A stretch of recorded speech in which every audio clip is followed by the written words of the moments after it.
जी हाँ, नमस्कार। स्वागत है आपका अपनी YouTube channel state knowledge TV Hindi में।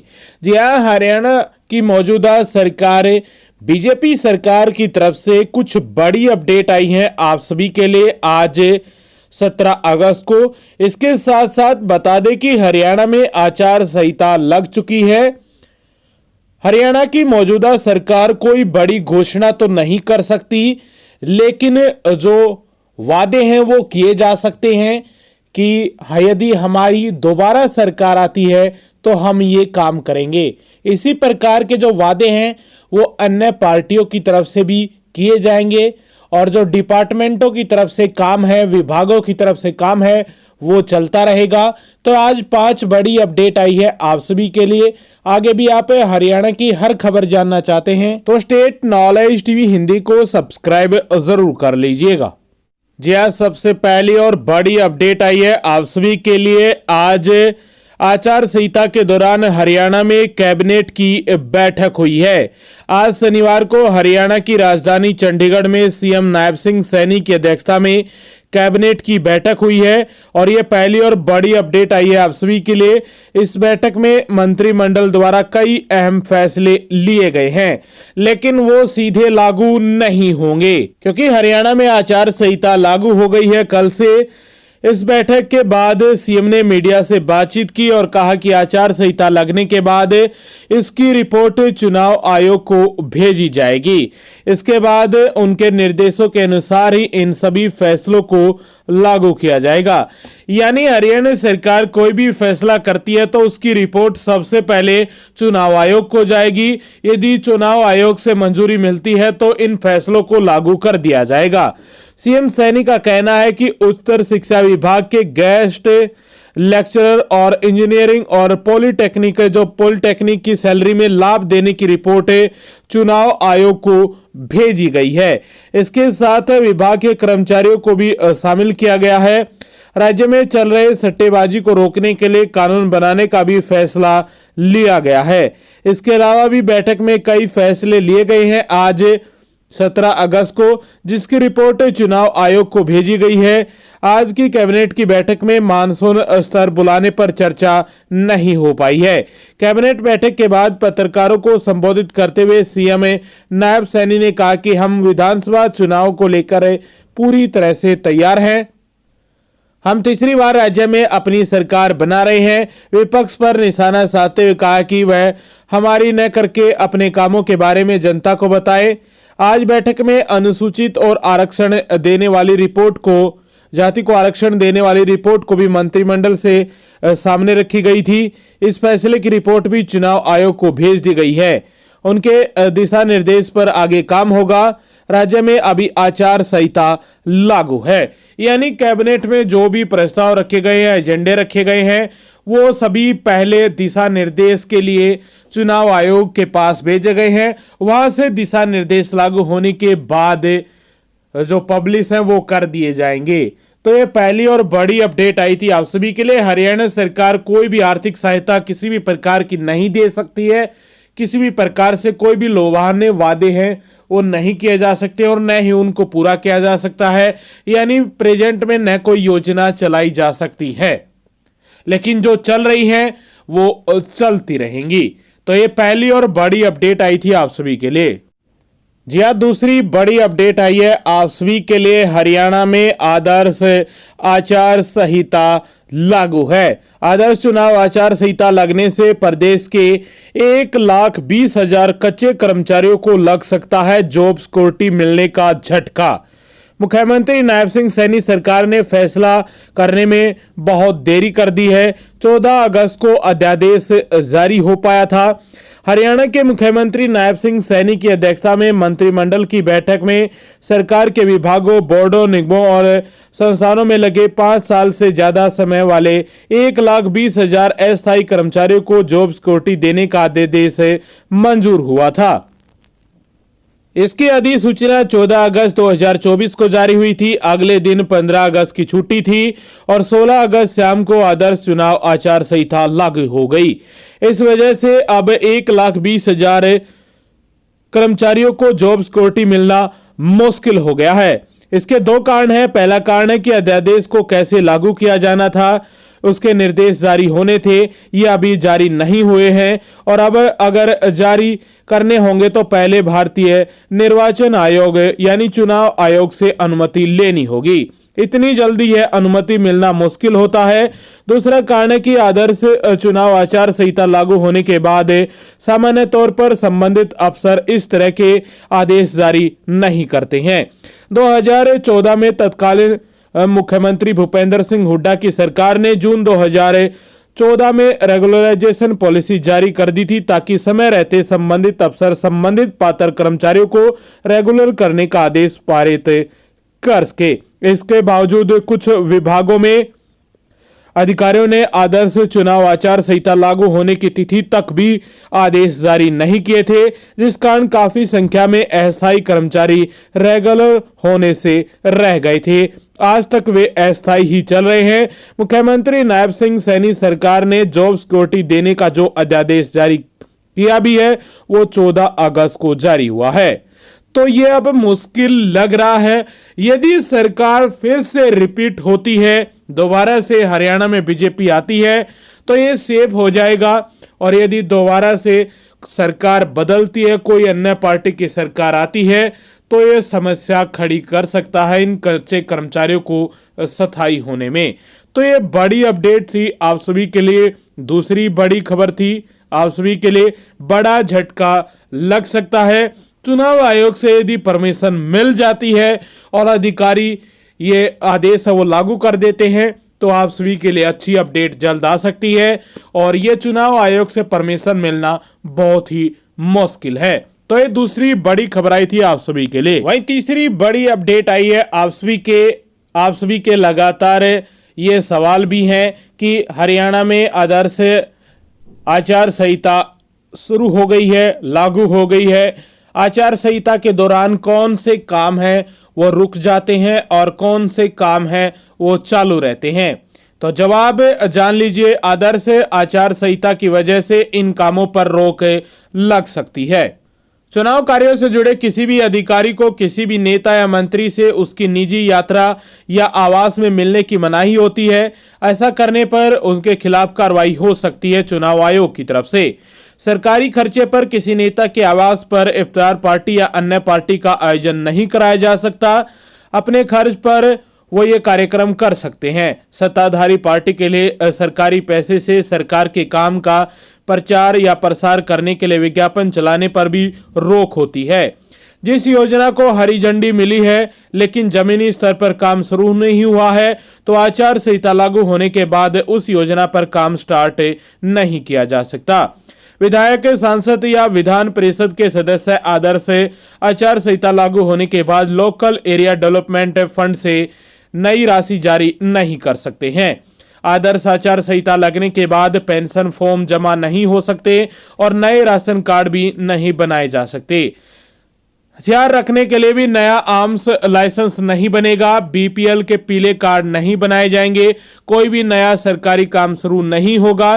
किसी नए काम के लिए टेंडर भी जारी नहीं होंगे। किसी नए काम की घोषणा नहीं होगी। इस दौरान बड़ी बिल्डिंगों को क्लियरेंस नहीं दिया जाएगा। यदि कोई सरकार घोषणा करती है, कोई रिपोर्ट जारी करती है तो वो रिपोर्ट सबसे पहले चुनाव आयोग के पास जाएगी और चुनाव आयोग यदि परमिशन देता है तो कुछ भी हो सकता है इस आचार संहिता के दौरान। तो ये परमिशन देनी होगी चुनाव आयोग को। चुनाव आयोग किसी भी प्रकार की जो परमिशन है वो दे सकता है। यदि नागरिकों के लिए बहुत ही जरूरी है तो वो परमिशन मिल भी जाती है आचार संहिता के दौरान।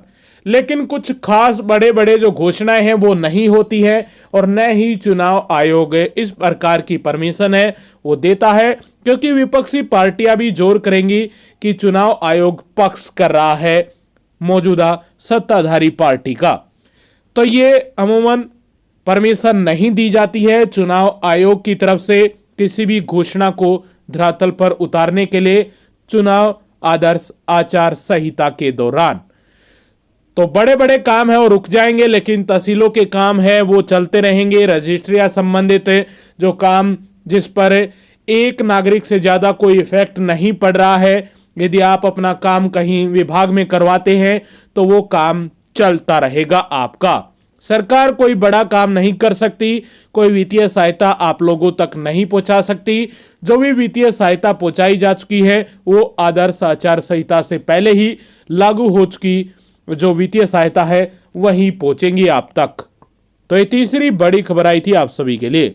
इसके साथ आप सभी के लिए चौथी बड़ी अपडेट है। हरियाणा में जो सरकारी भर्तियां चल रही हैं, कुछ भर्तियों के लिए एडवर्टाइजमेंट है वो सरकार ने चुनाव आचार संहिता से कुछ घंटे पहले निकाली गई है एडवर्टाइजमेंट है, उनका क्या होगा, और जो पूरे प्रोसेस में है यानी पाइपलाइन में है वो चल रही है उनका क्या रहने वाला है, ये भी सवाल है। तो ये चौथी बड़ी अपडेट है आप सभी के लिए। हरियाणा में 50,000 से ज्यादा सरकारी पदों पर जो भर्तियां और अन्य स्कीम और कामों का क्या होगा, जिसकी घोषणा सरकार पहले कर चुकी है और जो पाइपलाइन में भी चल रही है। हरियाणा के सीएम नायब सिंह सैनी ने 50,000 भर्तियों का वादा किया था, इनमें 34,000 पदों पर भर्तियां हो गई हैं। बाकी पदों के लिए भर्ती प्रक्रिया जारी है। जो भर्ती प्रक्रिया चल रही है उस पर कोई रोक नहीं लगेगी। आज आचार संहिता लगने के बाद भी आज 17 अगस्त को एग्जाम हुआ है, एचएसएससी की तरफ से एग्जाम है वो कंडक्ट करवाया गया है और कल भी एग्जाम होने वाला है। आपका 17 और 18 को 56-57 ग्रुप का एग्जाम होगा।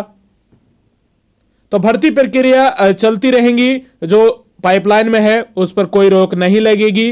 मुख्यमंत्री या कोई मंत्री नियुक्ति पत्र अपने हाथों से नहीं दे पाएगा। आचार संहिता लागू होने के बाद नई भर्तियां नहीं निकाली जाएंगी। चुनाव आयोग को देखना पड़ेगा कि भर्ती अभी क्यों निकाली जा रही है, इस भर्ती के देरी से निकलने की क्या वजह है। अगर इसका उचित जवाब नहीं मिलता है तो यह माना जाएगा कि यह जानबूझकर देरी की गई थी और लुभाने के लिए निकाली गई थी। तो इस दौरान आचार संहिता के दौरान आचार संहिता से पहले भर्ती निकाली गई थी। हरियाणा सरकार द्वारा स्पोर्ट कोटे को लेकर या हरियाणा पुलिस को लेकर जो भर्तियां हैं वो निकाली जा चुकी हैं, लेकिन अभी काम पूरा शुरू नहीं हुआ है उनका, तो अभी वो पाइपलाइन में यानी उन पर रोक ही रहने वाली है, काम शुरू नहीं होगा उन पर। जो भर्तियां अभी चालू है, पूरा प्रोसेस आधा प्रोसेस हो चुका है, उनका प्रोसेस चलता रहेगा। भर्तियों को लेकर लिस्ट है वो भी लगाई जा सकती है चुनाव आयोग की परमिशन के अनुसार, आदेश के अनुसार, लेकिन ज्वाइनिंग लेटर वगैरह है उस पर रोक रह सकती है। यदि ज्वाइनिंग लेटर वगैरह पर नियुक्ति पर चुनाव आयोग परमिशन देता है तो नियुक्तियां भी दी जा सकती हैं आचार संहिता के दौरान, लेकिन आचार संहिता के दौरान नियुक्तियां बहुत ही कम देखने को मिलती हैं। तो ये चौथी बड़ी अपडेट आई थी आप सभी के लिए। जी हाँ, पांचवी और आखिरी अपडेट आई है मौसम विभाग की तरफ से। पांचवी अपडेट में कई खबरें हैं। पहली मौसम विभाग की तरफ से आई है कि आज 17 अगस्त रात को किस जिले में कैसा मौसम रहने वाला है। बता दें कि इस समय थोड़ा मानसून सुस्त पड़ गया है। आज 17 अगस्त को एक बार फिर से हरियाणा में जो मानसून है वो एक्टिव यानी पूरी तरह सक्रिय एक बार फिर से दोबारा हो जाएगा 20 अगस्त के आसपास। जी हां, 20 अगस्त दोपहर या रात के आसपास एक बार फिर से मानसून एक्टिव होने की संभावना है मौसम विभाग के अनुसार। आज 17 अगस्त को हरियाणा में रात में आर्द्रता है वो 88% के आसपास देखने को मिलेगी और हवाओं की गति 15 से लेकर 20 किलोमीटर प्रति घंटे की रफ्तार से हवाएं चलने वाली हैं। वहीं हरियाणा में आज रात्रि को हल्की बारिश होने की संभावना है। पूरे हरियाणा में एक साथ हर जिले में 2 से लेकर 4 स्थानों तक हल्की बूंदाबांदी का अलर्ट जारी किया गया है, जिसमें ज्यादा संभावना आपकी पंचकुला, अंबाला, यमुनानगर, कुरुक्षेत्र, कैथल और करनाल उत्तर हरियाणा के इन 6 जिलों में ज्यादा बन रही है। इन जिलों में बारिश होने की संभावना 50% के आसपास देखने को मिलेगी। वहीं सिरसा, फतेहाबाद, जींद, हिसार, भिवानी और चरखी दादरी में बारिश होने की संभावना 30 से लेकर 40% के आसपास रहने वाली है। आज रात को 2 से लेकर 4 स्थानों तक ये हल्की बारिश देखने को मिल सकती है। वहीं मौसम विभाग के अनुसार हरियाणा का पानीपत, सोनीपत, रोहतक, चरखी दादरी, झज्जर, महेंद्रगढ़, रेवाड़ी, गुरुग्राम, फरीदाबाद, पलवल और मेवात-नू में भी 1 से लेकर 2 स्थानों तक हल्की बूंदाबांदी रह सकती है। इन जिलों में भी बारिश होने की संभावना 24% से लेकर 48% के बीच देखने को मिलेगी आज रात को। और यह आदेश रात 12 बजे तक रहने वाला है, यानी आज रात 12 बजे तक किस जिले में कैसा मौसम रहने वाला है, यह अपडेट है वो जारी की गई है मौसम विभाग द्वारा। यानी रात 12 बजे तक ये अलर्ट है वो रहने वाला है मौसम विभाग की तरफ से। हल्की फुल्की ही आज रात को बूंदाबांदी देखने को मिल सकती है, ज्यादातर 2 से लेकर 4 स्थानों तक। तो ये अपडेट जारी की गई थी मौसम विभाग की तरफ से आज 17 अगस्त रात्रि को लेकर। यह 5वीं अपडेट में आखिरी बड़ी खबर आई है आप सभी के लिए। बता दें कि हरियाणा में चुनाव का ऐलान हो चुका है। हरियाणा में वोटिंग 1 अक्टूबर को होगी और चुनाव का परिणाम है 4 अक्टूबर को घोषित करेगा चुनाव आयोग। तो चुनाव की घोषणा के तुरंत बाद हरियाणा की जेजेपी पार्टी जननायक जनता पार्टी में सबसे बड़ा घमासान मचा हुआ है।